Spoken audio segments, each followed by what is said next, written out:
welcome back to my channel. So this is a part 2 of the synthetic polymers chapter, and in this video we will discuss about ionic vinyl and Ziegler-Natta polymerization. So let's begin. So first we have the ionic vinyl polymerization. अब ये होता क्या है, ये polymerization जो है this proceeds through ionic particles instead of free radicals. अब पीछे हमने जो addition polymerization में देखा था कि हम फ्री रेडिकल्स बना रहे थे, बट लेकिन यहाँ पर हम आयनिक पार्टिकल्स बनाएंगे. And depending upon the initiator used it is further classified as first cationic vinyl polymerization and then anionic vinyl polymerization. I will discuss both these one by one, right? So first is cationic vinyl polymerization.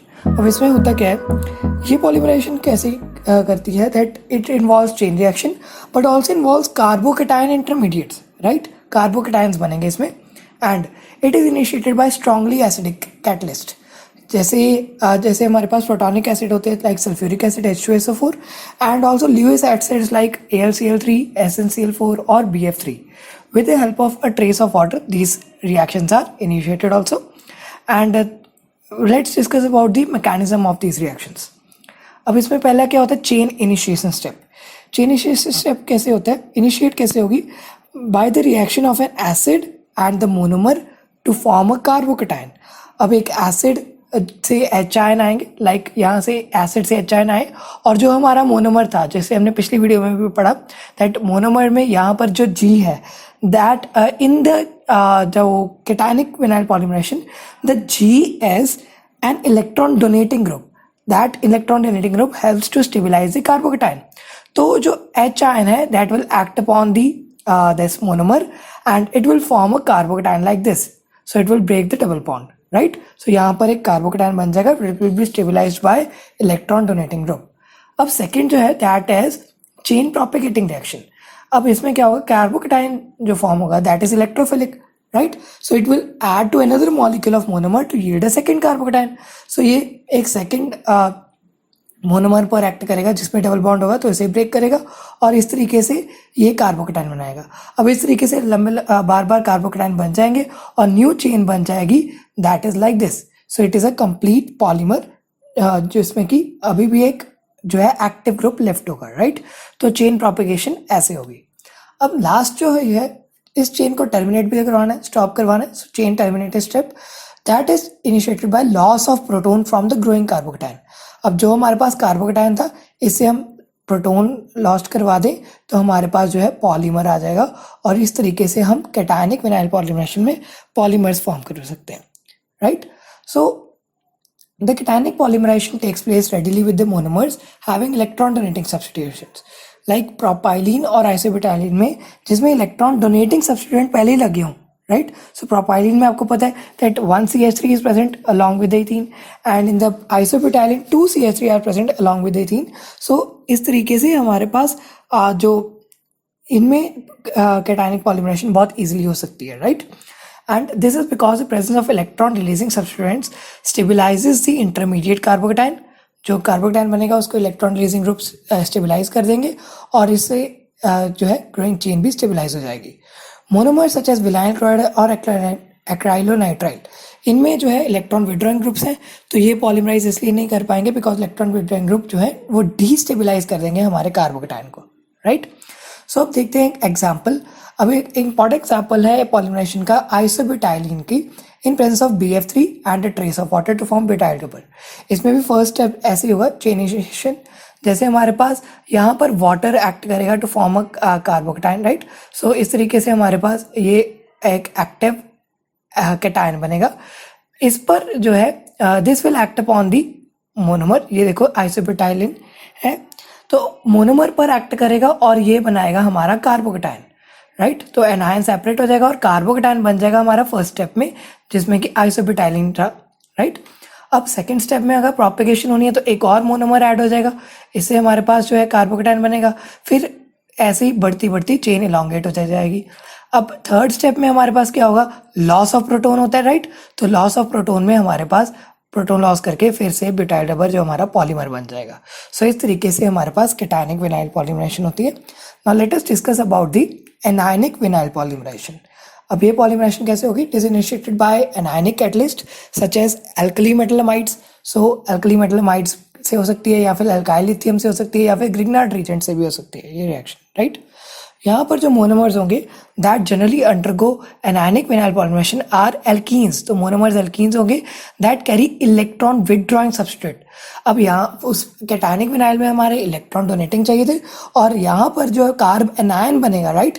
तो intermediate anion जो carb anion बना है, इसके लिए उसको stabilise करने के लिए इलेक्ट्रॉन विथड्रॉइंग सब्सट्रेट चाहिए, राइट। तो मैकेनिज्म कैसे होगा इसका?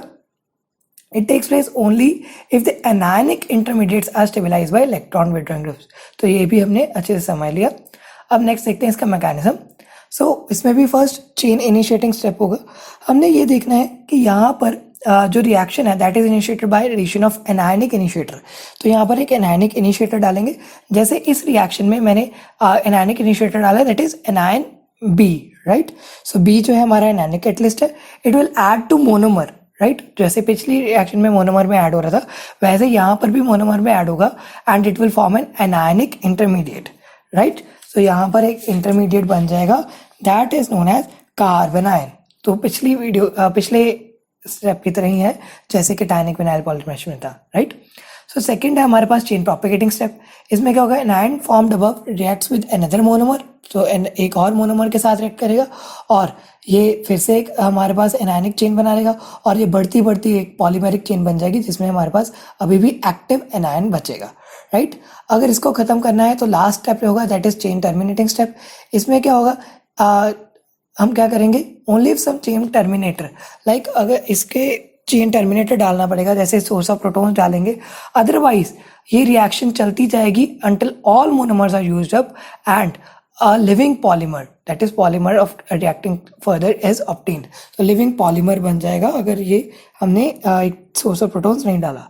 तो यहाँ पर हम एक सोर्स ऑफ प्रोटॉन डालेंगे, जैसे प्रोटॉन डाला तो ये पॉलीमर जो है पूरा बन गया। अब देखो इसमें एक और फायदा भी है, यहाँ पर डबल बॉन्ड नहीं आएगा मॉलिक्यूल में, पॉलीमर में डबल बॉन्ड नहीं आएगा। तो इस तरीके से ये रिएक्शन ऐसे स्टॉप कर सकते हैं by adding protons, right. So example देखेंगे, polymerization of styrene in the presence of base potassium amide. So यहाँ पर हमने पोटेशियम अमाइड का बेस डाला और स्टायरीन को पॉलीमराइज करना है, राइट। तो इसमें होगा क्या कि पोटेशियम जो है ion that will go to this carbon and the amide group will go to this carbon. So ये हमारा इंटरमीडिएट बन जाएगा, लाइक कार्बन आयन। सो इसमें और अगर स्टायरीन के मॉलिक्यूल्स डाली जाएंगे तो हमारे पास जो है फिर से पूरी प्रोपेगेट होती जाएगी चेन। इसमें अब देखेंगे कि ये चेन में अभी भी पोटेशियम आयन एडेड है, तो इस पोटेशियम आयन को रिमूव करने के लिए हम H+ पॉजिटिव डालते हैं, और फिर हमारे पास फाइनल जो है पॉलीस्टायरीन आता है, जिसका फॉर्मूला है लाइक दिस। सो इसमें ये हमारे पास पॉलीस्टायरीन की चेन बन जाएगी, right. So it was anionic vinyl polymerization. अब इसका भी एग्जांपल ये हमने डिस्कस कर लिया। अब हम देखते हैं लिमिटेशंस ऑफ विनाइल पॉलीमराइजेशन। अब there are two types of problems. First is branch chain structure of polymers. Free radical vinyl polymerization give rise to polymeric chain which is not linear but has several branches. Free radicals में जो polymerization होती है उससे several branches निकलती हैं। अब ये branches जो है that influences the properties of the polymer. So ये properties को influence करती हैं जो branches होती हैं, right? So in general branch structures do not fit together well. तो ये ब्रांच स्ट्रक्चर जो होते हैं वो इकट्ठे फिट नहीं होता प्रॉपरली, तो एंड इनके पास लो क्रिस्टलिटी होती है और वीक मैकेनिकल प्रॉपर्टीज होती हैं। सो इस वजह से that becomes a limitation, right. And the second limitation is that stereochemistry of polymerization. अब देखते हैं that chain growth polymerization give rise to head to tail bonding in which stereochemical arrangement of substituent group, जो हमारे पास substituent group था G, strongly affects the properties of the polymer. अब जो stereochemical arrangement मतलब जो 3D स्पेस में G कैसे अरेंज्ड है वो प्रॉपर्टीज को बहुत ज़्यादा इफेक्ट करेगा पॉलीमर की, right. So 3 different types of के अरेंजमेंट हो सकते हैं। पहला आइसोटेक्टिक, इसमें क्या होगा? All substituent groups are on the same side of the extended zigzag chain. अब जैसे देखो सारे ग्रुप्स, जैसे हमारे पास G है, सारे ग्रुप्स यहाँ पर राइट हैंड साइड पे हैं। So this is an isotactic. Iso means same और tactic means order. So same order वाले चीज सारे राइट हैंड साइड में होंगे इसमें, तो it is the first type of arrangement. अब सेकेंड टाइप में देखेंगे दैट इज ए सिनडायोटेक्टिक। सिनडायोटेक्टिक का मतलब होता है ऑल्टरनेटिंग, राइट। सो यहाँ पर जो H है एक बार राइट फिर लेफ्ट फिर राइट फिर लेफ्ट, सो इस तरीके से रेगुलरली ऑल्टरनेट करेंगे ऑन द ऑपोजिट साइड्स। और जो थर्ड है दैट इज एटैक्टिक। इसमें सारे रेंडमली अरेंज्ड होंगे ग्रुप्स, जैसे यहाँ पर लेफ्ट है, फिर राइट है, फिर लेफ्ट है, फिर राइट है, फिर लेफ्ट है, फिर राइट भी है। मतलब ये कुछ इस तरीके से अरेंजमेंट होगा कि ये सारे रेंडमली अरेंज्ड हैं, राइट। सो यहाँ पर नोट करने वाली बात क्या है that radical vinyl polymerization generally gives branch atactic polymer. अब रेडिकल विनाइल पॉलीमराइजेशन से सारे एटैक्टिक पॉलीमर्स बनते हैं, but it is possible to prepare one of the three polymers by proper choice of experimental conditions. अगर proper experimental conditions लगा दें तो हम एक टाइप का पॉलीमर बना सकते हैं। और इन जनरल देखा जाए आइसोटैक्टिक और सिंटाइटैक्टिक जो है उनकी ग्रेटर स्ट्रेंथ होती है और बेटर थर्मल प्रॉपर्टीज होती हैं than the atactic form. So हमें आइसोटैक्टिक और सिंटाइटैक्टिक हमें बनाना चाहिए, right. So the last topic in this video is Ziegler Natta polymerization. अब जिगलर-नटा पॉलीमराइजेशन क्या होता है? These reactions involve the use of new types of catalyst called Ziegler-Natta catalyst। New type के कैटलिस्ट यूज करेंगे, ये इंट्रोड्यूस हुए थे 1953 में। अब ये कैटलिस्ट जो है आर कॉम्प्लेक्स सॉलिड सब्सटेंसेस। ये सॉलिड सब्सटेंस होते हैं that are prepared from transition metal halides और रिड्यूसिंग एजेंट डाल के। ट्रांजिशन मेटल के हैलाइड्स डालेंगे और रिड्यूसिंग एजेंट डालेंगे तो हम इस कैटलिस्ट को प्रिपेयर कर सकते हैं। And the most commonly employed Ziegler-Natta catalyst consist of titanium tetrachloride or triethyl aluminium. So triethyl aluminium, this ET is ethyl, so triethyl aluminium and titanium tetrachloride का mixture जो है that is the most commonly employed Ziegler-Natta catalyst। and ये इसके में inert solvent भी डालते हैं that is heptane, right। so solution जो है इसे heat करेंगे for about an hour, 1 घंटे के लिए हीट कर देंगे। And the polymerization using Ziegler-Natta catalyst is also called coordination polymerization reaction। सो इसे कोऑर्डिनेशन पॉलीमराइजेशन रिएक्शन भी कहेंगे। अब इसके एडवांटेजेस क्या है Ziegler-Natta पॉलीमराइजेशन के? Polymerization takes place under relatively milder conditions. So mild conditions में हो जाएगी और पॉलीमर जो होंगे वो स्ट्रेट चेन होंगे जिनमें की ब्रांचिंग बहुत कम होगी। And the polymerization takes place in a stereospecific manner. इसमें जो पॉलीमर्स प्रिपेयर होंगे दैट विल बी आइसोटैक्टिक और सिंटाइटैक्टिक। सो इसका बहुत ज़्यादा हमें फायदा होने वाला है, राइट। सो इसका मैकेनिज्म देख लेते हैं, जिसमें अगर मोनोमर यूज़ किया जैसे CH2 का मोनोमर हमने यूज़ किया, वो इंसर्शन करेगा between titanium and an ethyl group by forming coordinate bond with the catalyst through pi electrons, right. So pi electron से कोऑर्डिनेट बॉन्ड बना लेंगे and as a result ethyl group जो होगा that changes into bigger alkyl group. So ethyl group जो होगा वो bigger alkyl group में change हो जाएगा and this is followed by successive insertion of monomer. तो और मोनोमर्स इंसर्ट हो जाएंगे एंड इससे हमारी चेन जो है बढ़ती जाएगी। Ultimately, the polymers get separated by insertion of hydrogen between titanium and polymer chain। So polymer को separate कर लेंगे एक हाइड्रोजन डाल के between titanium and polymer chain में। So last इसका example देख लेते हैं। जो polymerization है for the manufacture of propylene, polypropylene from propylene, वो इसका एग्जाम्पल रहेगा। जैसे हमारे पास प्रोपाइलिन के मॉलिक्यूल रहेंगे, प्रोपिलीन है हमारे पास, इसमें हम Ziegler-Natta कैटलिस्ट डाला, राइट दिस, और triethyl aluminium and titanium tetrachloride डाला के एक प्रॉपर रिएक्शन कंडीशन में हम पॉलीप्रोपाइलिन प्रिपेयर कर सकते हैं इससे। So this was all about the Ziegler-Natta catalyst and the ionic vinyl polymerization and the limitations। So इसके बाद जो नेक्स्ट वीडियो आएगी that will be some important vinyl polymers, वो भी जल्दी आ जाएगी। उसको अगर आपको नोटिफिकेशन चाहते हैं तो ये चैनल को सब्सक्राइब करके बेल आइकन को जरूर दबा दीजिएगा ताकि जब मैं वीडियो अपलोड करूँगा तो आपको नोटिफिकेशन आ जाएगी। And thanks for watching the video, do subscribe to our channel and share with everyone. Thank you.